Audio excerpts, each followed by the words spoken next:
non viene pagata la produttività 2016 e 2017 nonostante sia stato già fatto un accordo, e viene bloccata da Roma e non sappiamo quale sia la motivazione del mancato pagamento.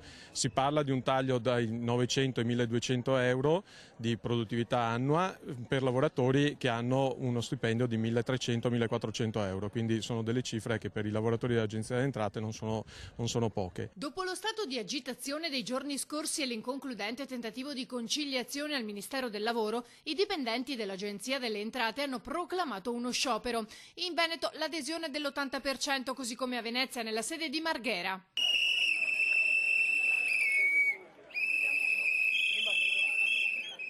Facciamo quello che ci dicono di fare, applichiamo delle leggi, abbiamo anche un lavoro sostanzialmente etico, nel senso che per noi è giusto fare una lotta all'evasione corretta, l'evasione giusta, l'evasione sana, che è una piaga che deve essere risolta. Facciamo il nostro lavoro, raggiungiamo gli obiettivi ed è dal 2016 che aspettiamo la corresponsione di questo salario accessorio. Tu fai il tuo lavoro ordinario, se fai di più, 130% del tuo lavoro, hai diritto ad un salario accessorio. Ebbene, siamo dal 2016 che stiamo aspettando, 16, 17, del 18 neppure si parla. Sono premi vecchi in una lotta all'evasione fiscale che è strategica per il risanamento del Paese. Non si può penalizzare chi dovrebbe occuparsi di applicare leggi dello Stato e garantire entrate fiscali certe. Umiliare questi lavoratori non solo è contro chi lavora tutti i giorni, ma è contro gli interessi dello Stato. In alcuni casi, ad esempio, ai lavoratori è stato addirittura chiesto di scrivere una mail per poter andare al bagno. È un po' il clima che da un po' di tempo si respira all'interno del sistema agenziale, almeno qui in Veneto. Ci pare che i dirigenti abbiano alle volte superato un po' quella che è la soglia di buon rapporto con i propri dipendenti,